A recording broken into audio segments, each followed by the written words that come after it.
नमस्कार दोस्तों, यह है ज्ञानधारा चैनल। हम लोग प्रैक्टिस सेट सॉल्व कर रहे थे असिस्टेंट प्रोफेसर के लिए, जो कि यूपीएससी द्वारा आगामी 30 अक्टूबर को होने वाली है। कुल हमने 11 प्रैक्टिस सेट सॉल्व कर लिए थे। ये प्रैक्टिस सेट नंबर 12 है। इसमें कुल 70 प्रश्न हैं, जिनको हम लोग देख लेते हैं। पहला प्रश्न है कि गेसिर किस द्वीप का महान गीजर है। ऑप्शन दिए हैं न्यूजीलैंड, संयुक्त राज्य अमेरिका, ऑस्ट्रेलिया, आइसलैंड। आप उत्तर का चयन कीजिए। तो आपका उत्तर है आइसलैंड। अगला प्रश्न है चूना पत्थर का वह स्तंभ जो गुफा की छत से नीचे लटकता है, वो क्या कहलाता है। ऑप्शन दिए हैं बोलजे, स्टेलेक्टाइट, स्टेलेग्माइट या सभी। तो वो क्या है, स्टेलेक्टाइट।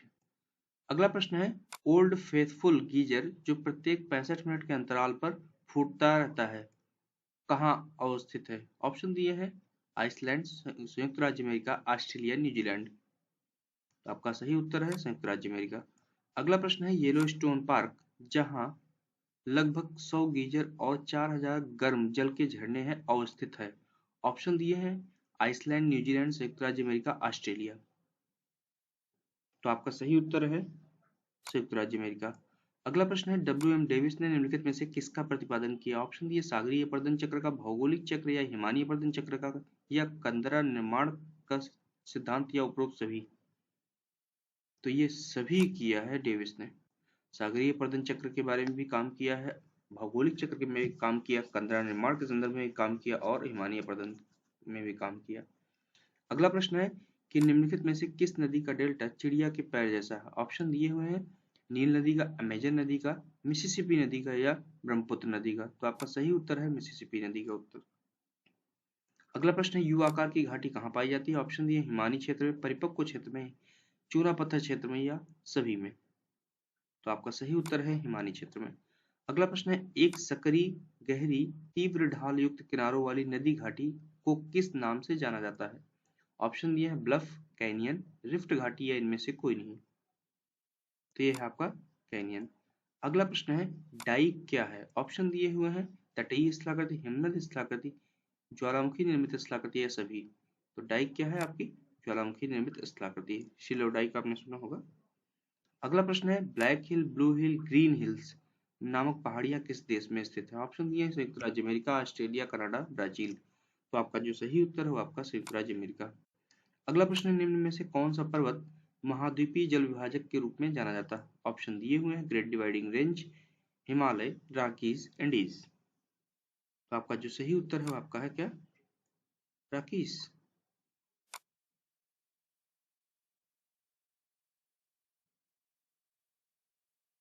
अगला प्रश्न है मेसेटा का पठार निम्न में से किस देश में स्थित है।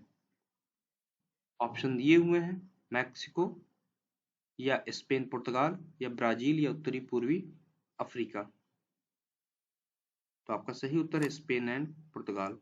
अगला प्रश्न है अर्धचंद्राकार मरुस्थलीय आकृति किस नाम से जानी जाती है। ऑप्शन दिए हैं अरेत, सीफ, गारी, या बरखान। तो आपका सही उत्तर है बरखान। अगला प्रश्न है समतल चोटी वाली समुद्री पहाड़ी को कहते हैं। ऑप्शन दिए मोनाड्ना, गुयोट, इंसलबर्ग, या ज्यूगन। तो आपका सही उत्तर है गुयोट। अगला प्रश्न है रासायनिक विधि से निर्मित अवसादी चट्टान का उदाहरण है। ऑप्शन दिए जिप्सम, क्वार्टजाइट, ग्रेनाइट, या इनमें से कोई नहीं। तो आपका सही उत्तर है वो है आपका जिप्सम। अगला प्रश्न है कि विश्व के अधिकांश ज्वालामुखी घटनाएं घटित होती हैं। ऑप्शन दिए हैं रचनात्मक प्लेट किनारे, भ्रंश मेखला के सहारे, मोड़दार पर्वत के सहारे, या फिर विनाशात्मक प्लेट किनारों पे। तो ये है आपका विनाशात्मक प्लेट किनारों पे। अगला प्रश्न है लंबे, संकरे एवं उथले जलीय भाग को कहते हैं। ऑप्शन दिए भूसन्नत, ये जियोसिंक्लाइन्स कहते हैं, पठार, मैदान, या क्लिफ। तो आपका सही उत्तर है भूसन्नति। अगला प्रश्न है चीन तुल्य जलवायु प्रदेश का विस्तार महाद्वीपों के पूर्वी भाग में जिन अक्षांशों के मध्य है हुए हैं। ऑप्शन दिए 5 डिग्री से 30 डिग्री, 45 डिग्री से 60 डिग्री, 30 डिग्री से 45 डिग्री, 60 से 75 डिग्री। तो आपका सही उत्तर है वो आपका है 45 से 60 डिग्री। अगला प्रश्न है पृथ्वी के चारों ओर गैस के समूह को क्या कहते हैं। ऑप्शन दिए भूकण, भूमंडल, जलकण, वायुमंडल, या जलमंडल। तो आपका सही उत्तर है वो आपका है वायुमंडल। अगला प्रश्न है अधिकांश मौसम गतिविधियां जिस वायुमंडलीय परत में होती हैं वह है। ऑप्शन दिए हैं ओजोन मंडल, आयन मंडल, क्षोभ मंडल या बहिर्मंडल। तो आपका है क्षोभ मंडल, जिसे परिवर्तन मंडल भी कहते हैं। अगला प्रश्न है कि जिस अक्षांश का वार्षिक तापमान न्यूनतम होता है वह है भूमध्य रेखा, कर्क रेखा, मकर रेखा या उत्तरी ध्रुव वृत्त। तो आपका है भूमध्य रेखा। अगला प्रश्न है भूमध्य सागरीय क्षेत्र में भारी वर्षा होती है गर्मियों में, बसंत में, शीत में या इनमें से कोई नहीं। तो होती है शीत में। अगला प्रश्न जो है कि टाइफून चक्रवात आते हैं। ऑप्शन दिए हैं ऑस्ट्रेलिया में, अमेरिका में, चीन सागर में या अफ्रीका में। तो आपका कहाँ पे आते हैं, सबको मालूम है। अगला प्रश्न है कि बड़ा आकार और तेज दौड़ने वाले पक्षी कहाँ पाए जाते हैं। ऑप्शन दिए गोबी मरुस्थल में, कालाहारी में, अटाकामा में या थार में। तो आपका सही उत्तर कहाँ है, कालाहारी मरुस्थल में। अगला प्रश्न है कि रबड़ के वृक्ष का मूल स्थान क्या है। ऑप्शन दिए हैं अफ्रीका, उत्तरी अमेरिका, दक्षिणी अमेरिका, दक्षिणी एशिया। तो आपका जो सही उत्तर है वो आपका है दक्षिणी अमेरिका। अगला प्रश्न है कि विश्व में सर्वाधिक तेल ताड़ के उत्पादन कहाँ है। ऑप्शन दी पश्चिमी अफ्रीका में, पूर्वी अफ्रीका में, उत्तरी अफ्रीका में या दक्षिणी अमेरिका में। तो आपका जो सही उत्तर वो आपका है पश्चिमी अफ्रीका में। अगला प्रश्न है च्युइंगम प्राप्त होता है कैको से, कोला फल से, खजूर से या ताड़ से। तो आपका सही उत्तर है कोला फल से। अगला प्रश्न है कि निम्न में से कौन एक प्रवाल भित्तियों का प्रकार है। ऑप्शन ए तटीय प्रवाल भित्ति, अवरोधक प्रवाल भित्ति, प्रवाल द्वीप या उपरोक्त सभी। तो आपका उपरोक्त सभी। अगला प्रश्न है सुमेलित करना। सूची एक में वन के प्रकार दिए तथा दूसरी तरफ उनसे जुड़ी हुई कौन कौन सी वनस्पतियां होती। तो टैगा वन में किस प्रकार के वन पाए जाते हैं, आपको सबको मालूम है कौन से वन पाए जाएंगे। वो आपको पाए जाएंगे कोणधारी वन। ठीक। उसके बाद सवाना में कौन पाया जाएगा। सवाना में सबको मालूम है झाड़े एवं घासें पाई जाएंगी। फिर उसके बाद मरुस्थली में उष्णकटिबंधीय जंगल पाए जाएंगे। हाँ, अब यहाँ पे आपको ध्यान दे लेना है। आप इसको लगाइए फिर बताइए। मरुस्थली में आपके जो है क्या हो जाएंगे, मरुस्थली आपका चला जाएगा झाड़ियां एवं घासों में, और टुंड्रा जो है आपका अल्पाइन में चला जाएगा। तो इसको फिर से देख लीजिए ध्यान से कि पहला जो टैगा है वो आपका 4 नंबर चला जाएगा कोणधारी में। सवाना जो है वो आपका चला जाएगा उष्णकटिबंधीय जंगल में। उसके बाद मरुस्थली चला जाएगा झाड़ियां एवं घासों में, और टुंड्रा अल्पाइन में चला जाएगा। तो आपका सही हो जाएगा कौन सा, सी नंबर। अगला प्रश्न है निम्नलिखित में से कौन एक प्रवाल भित्तियों की उत्पत्ति एवं विकास से संबंधित नहीं है। ऑप्शन ए डेली का सिद्धांत, अगासिस का सिद्धांत, न्यूटन का सिद्धांत या गार्डिनर का सिद्धांत। तो आपका सही उत्तर है वो आपका है न्यूटन का सिद्धांत। अगला प्रश्न है कि किन विद्वानों ने भूगोल को क्षेत्र वर्णीय विज्ञान के रूप में प्रतिपादित किया। ऑप्शन दिए रिस्टोफेन व हेटनर, रेडजेल व रिस्टोफेन, हेटनर व रिस्टोफेन, स्ट्रैबो या टालमी। तो आपका जो सही उत्तर है वो कौन सा है, वो है आपका रिस्टोफेन एवं हेटनर। अगला प्रश्न है ए पेंक को विशिष्ट अध्ययन क्षेत्र था। ऑप्शन दिए राजनीतिक भूगोल, सामाजिक भूगोल, भूआकृतिक भूगोल या मानव भूगोल। तो आपका जो सही उत्तर है वो आपका भूआकृतिक भूगोल। अगला प्रश्न है किस विद्वान ने आधुनिक भौतिक भूगोल की बुनियाद रखी और भौतिक भूगोल में आकारिकी अध्ययन को महत्व प्रदान किया। ऑप्शन दिए हैं ऑस्कर पेसेल, रेडजेल, हमबोल्ट या हेटनर। तो आपका सही उत्तर है कौन सा, ऑस्कर पेसेल। अगला प्रश्न है कि किस भूगोलविद ने डेविस के अपवर्तन चक्र सिद्धांत की कट आलोचना की। सबको इसके पहले बता चुका हूं कौन है, वो है पेंक। कौन सा, अब यहाँ पे ए पेंक नहीं है, उत्तर है वाल्टर पेंक। ओके। अगला प्रश्न है भू राजनीतिक सिद्धांत के विकास से संबंधित थे। ऑप्शन दिए फ्रोवेल, पेंक, रेडजेल, हाउसहोफर। तो आपका जो उत्तर है वह क्या है, हाउसहोफर। अगला प्रश्न है कि फ्रेवेल का कार्यक्षेत्र था। ऑप्शन दिए भौतिक भूगोल, समुद्र विज्ञान या फिर राजनीतिक भूगोल या भूआकृतिक। तो आपका जो सही उत्तर हो जाएगा वो कौन है, वो है भौतिक भूगोल। अगला जो प्रश्न है वो है कि आप बताइए कि निम्नलिखित में से किस विद्वान ने अवस्थापना के सिद्धांतों पर बल नहीं दिया। ऑप्शन दिए हैं वान थ्यूनेन, अल्फ्रेड वेबर, वाल्टर क्रिस्टालर या रेडजल। तो आपका सही उत्तर है वो आपका है रेडजल। अगला प्रश्न है ला टेरी नामक ग्रंथ का संबंध है।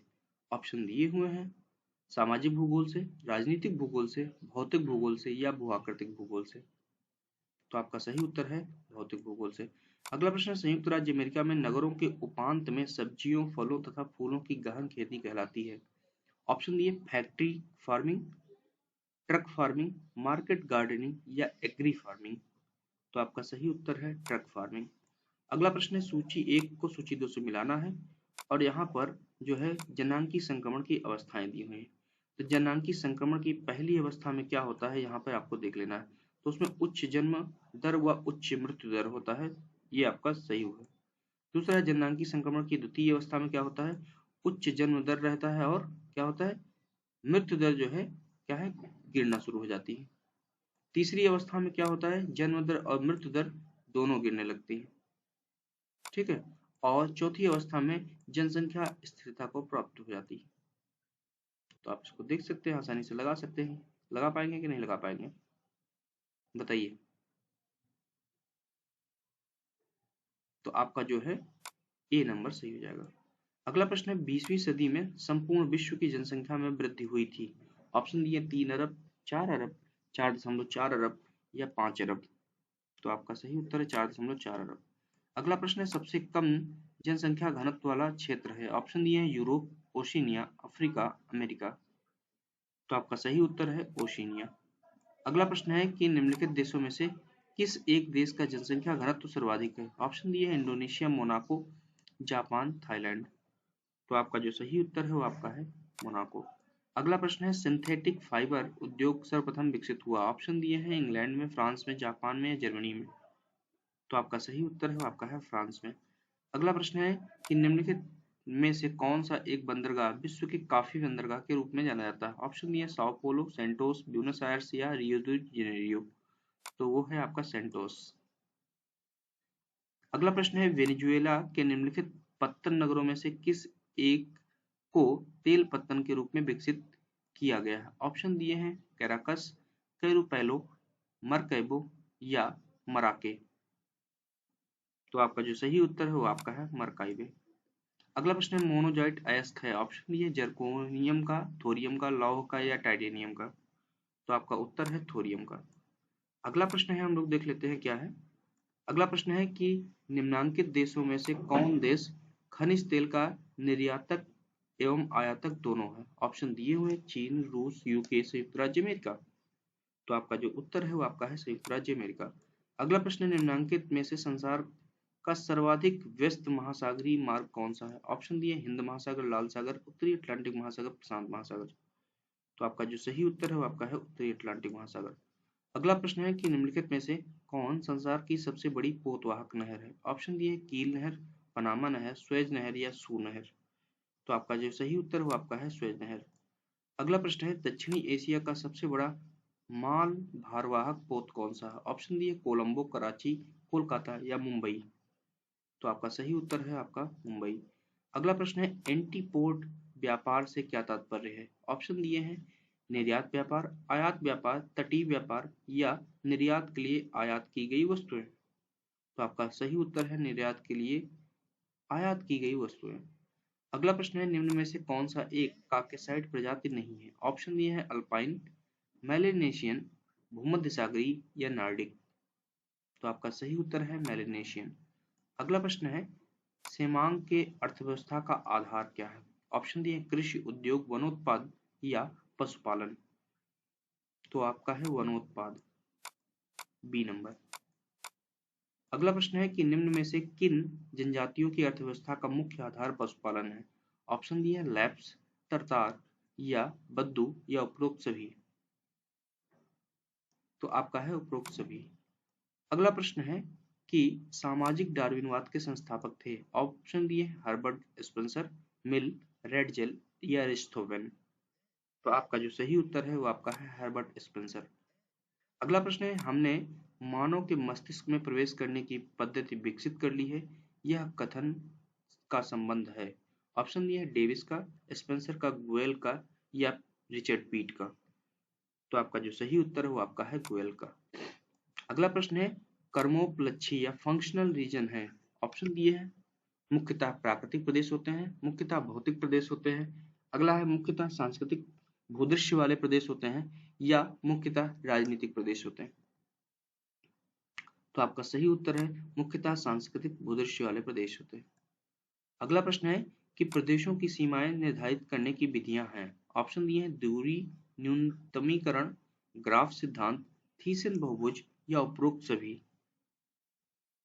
तो आपका उपरोक्त सभी। अगला प्रश्न है, सूची 1 में योजनाएं दी हुई हैं, पंचवर्षीय योजनाएं दी हैं और उनसे संबंधित कौन से मॉडल थे वो दिए हुए हैं। अब इनको आपको चयन करना है। तो प्रथम योजना किस पर आधारित थी वो आपको बताना है, जैसे अशोक रुद्र अलन मात्रे योजना, या फिर चक्रवर्ती मॉडल, या हेराल्ड डोमर मॉडल, या महालनोबिस मॉडल। तो पहली किससे संबंधित थे वो आपको पहले बताना है। तो पहली किससे संबंधित थी? पहली संबंधित थी हेराल्ड डोमर से। उसके बाद द्वितीय जो थी वो किससे संबंधित थी, आप बताइए। तो वो संबंधित थी आपकी पीसी महालनोबिस मॉडल से। उसके बाद तीसरी किससे संबंधित थी? पहली हो गई हेराल्ड डोमर, दूसरी हो गई पीसी महालनोबिस मॉडल, जो तीसरी हो गई वो आपकी थी चक्रवर्ती मॉडल से, और जो चौथी थी वो किससे थी? वो थी आपकी किससे? वो है अशोक रुद्र अलन मॉडल। तो समझ में आ गया होगा आपको, आपका सी नंबर सही हो जाएगा। अगला प्रश्न है, किसने प्रदेशों के सीमांकन के लिए प्रयुक्त थीसिन बहुभुज विधि का प्रयोग महानगरीय केंद्रों के सीमांकन के लिए किया? ऑप्शन दिए हुए हैं यीट्स, हर्बर्टसन, बोगे या ग्रीन। तो आपका जो सही उत्तर हो आपका है बोगे, बोग। अगला प्रश्न है, निम्नलिखित में से किस एक विद्वान ने कृषि प्रदेशों के सीमांकन में योगदान नहीं दिया? ऑप्शन दिए हुए हैं ग्रिफिथ टेलर, बेकर, यीट्स या विटलसी। तो आपका जो सही उत्तर बताइए कौन सा है, किसने कृषि प्रदेशों के सीमांकन में आधार नहीं दिया? वो है आपके टेलर ने दिया था, यीट्स से। अगला प्रश्न, वह युग्म जो सुमेलित नहीं है। राउरकेला उड़ीसा में, भिलाई मध्य प्रदेश में, दुर्गापुर पश्चिम बंगाल में, जमशेदपुर झारखंड में। तो अब यहाँ पे कौन सा सुमेलित नहीं है? वो आपका भिलाई मध्य प्रदेश वाला नहीं सुमेलित। अगला प्रश्न है, राउरकेला स्टील संयंत्र को लौह एस की आपूर्ति होती है। ऑप्शन दिए हुए हैं डाली रजहर्रा से, केमनगुंडी से, मयूरभंज से या क्योंझर से। तो आपका सही उत्तर है क्योंझर से। अगला प्रश्न है कि बताइए कि भारत में ज्वारीय ऊर्जा की सर्वाधिक संभावना कहाँ है? ऑप्शन दिए चेन्नई में, कोच्चि में, भावनगर में या विशाखापट्टनम में। तो आपका सही उत्तर है वो आपका है कहाँ पे? भावनगर में। अगला प्रश्न है, कोंकण रेलवे के विषय में निम्नलिखित में से कौन सा कथन सही नहीं है? पहला है कि इसकी कुल लंबाई 760 किलोमीटर है। दूसरा है कि यह 4 राज्यों से होकर गुजरती है। तीसरा है यह एकमात्र रेल मार्ग है जो पश्चिमी घाटों को पार करते हुए गुजरता है। चौथा है जो कोंकण रेल निर्माण कंपनी बनी उसने सार्वजनिक निर्गमों के माध्यम से धन इकट्ठा किया। तो आपका कौन सा सही नहीं है आपको बताना है। तो यह है कि यह 4 राज्यों से गुजरती, तो 3 ही राज्य है, 4 कहाँ। अगला प्रश्न है कि भारत में जनजातियों के निर्धारण का आधार है। ऑप्शन दिए सांस्कृतिक विशेषीकरण एवं विभिन्न आवास, दूसरा है भाषा और बोली, तीसरा है आर्थिक स्तर, चौथा है सामाजिक रीति रिवाज की विभिन्नताएं। तो आपका जो सही उत्तर है वो आपका है सांस्कृतिक विशेषीकरण एवं विभिन्न आवास। अगला प्रश्न है कि भारत की सर्वाधिक आद्य जनजाति है। ऑप्शन दिए हैं गोंड, जारवा, जुआंग या लेप्चा। तो सही है आपका जारवा। अगला प्रश्न है कि भारत की सबसे बड़ी वाह नदी है। ऑप्शन दिए हैं गोदावरी, नर्मदा, महानदी, गंगा। तो आपका जो सही उत्तर है वो आपका है गंगा। अगला प्रश्न है, जो अंतिम प्रश्न है स्पेक्ट्रम सेट का, निम्न में से अरब सागर में गिरने वाली कौन सी नदी है? सभी को मालूम है। ऑप्शन दिए हैं गोदावरी, कृष्णा, ताप्ती, महानदी। तो आपका उत्तर हो गया ताप्ती। तो उम्मीद है कि ये जो 70 प्रश्न है ये भी आपके लिए महत्वपूर्ण होंगे, कुछ प्रश्न तो आपके लिए बहुत महत्वपूर्ण होंगे। तो आप इसी तरह से प्रैक्टिस सेट करते रहिए। ये प्रैक्टिस सेट नंबर 12। इसके बाद हम लोग 13, 14, 15 मतलब 3 प्रैक्टिस सेट और सॉल्व करेंगे। उसके बाद 1-2 प्रश्न पत्र देखेंगे, फिर फर्स्ट पेपर देखेंगे। इससे आपको एक अंदाजा मिल जाएगा कि हाँ किस प्रकार के प्रश्न पूछे जाते हैं, आपकी तैयारी हो सकेगी। इसके अलावा जो assistant professor MP, Chhattisgarh, Rajasthan, Haryana, Uttarakhand, इन सब के जो पेपर्स हमने अपलोड किए हैं उनको आप देख सकते हैं। तो उम्मीद है कि ये सब कुछ आपके लिए महत्वपूर्ण होगा।